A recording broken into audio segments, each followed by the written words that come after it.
সিলেটবাসী আপনারা বুঝলেন না এই সরওয়ার আলম সিলেটবাসীর জন্য কি করেছেন।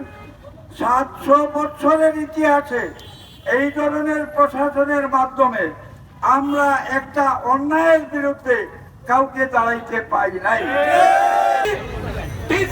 সরওয়ার আলম সাহেবকে ফিরে পেতে চাই।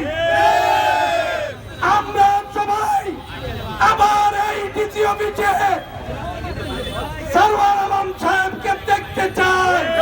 এই সিলেটে এই আধ্যাত্মিক রাজধানীতে আমাদের আকাঙ্ক্ষিত একজন ডিসি পেয়েছিলাম সরওয়ার আলম।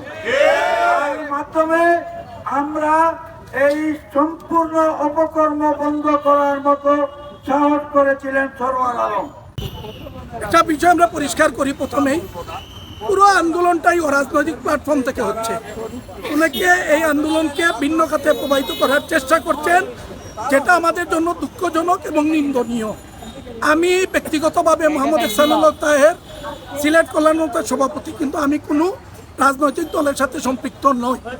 এখন আমি যেটা আপনাকে বলতে চাই, আমাদের জেলা প্রশাসক সরওয়ার আলম মহোদয়, ওনাকে জনপ্রশাসন মন্ত্রণালয় কর্তৃক বদলি করা হয়েছে। অবশ্যই কোনো তদবিরের মাধ্যমে আমরা গতকালকে পত্রিকায় দেখতে পেয়েছি শাহজালাল রহমতুল্লাহ আলাইহির ডেগে হাত দেওয়ায় কপাল পুরল ডিসি। এতে আমরা আপনাদের মাধ্যমে সেটা খবরের কাগজে দেখতে পেয়েছি। আমরা আসলে খুবই আশ্চর্য হলাম। 700 বছরের একটি অনৈতিক বিষয় ডিসি সরওয়ার আলম সাহেবের মাধ্যমে সিলেট তথা বাংলাদেশের মানুষ জানতে পেরেছে। এই বিষয়কে যারা এই বিষয়ের বিপক্ষে যারা কাজ করছেন বা ডিসি মহোদয়কে যারা বদলি করিয়েছেন, তাদের প্রতি অনুরোধ, আমরা এটা জানি আপনারা সব ধরনের অনৈতিক এবং শাহজালাল রহমতুল্লাহ আলাইহির এই কাণ্ডে জড়িত, নতুবা এ ধরনের কোনো তৎপরতা আপনারা করতেন না। উনি যে সিলগালা করেছিলেন 3টা ডেক, এই 3টা ডেকে মাত্র 2.5 দিন হিসাব করে দেখেন, এবং বৃহস্পতিবারও নয়, শুক্রবারও নয়, এই হিসাবে খুব কমই টাকা উঠেছে। এরপরেও 18 লক্ষ টাকার মতো শুধু 3টা ডেকে, আরো অনেক খাত আছে। আমাদের অবস্থান থেমে নেই।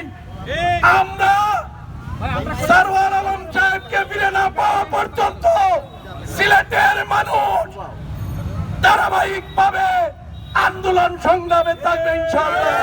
এই 2 জন মন্ত্রী থাকা অবস্থায় কিভাবে হঠাৎ করে সিলেট সরওয়ার আলমকে তাৎক্ষণিকভাবে বদলি করা হইল, এটা সিলেটবাসী মেনে নিতে পারি না। কষ্টে আছি।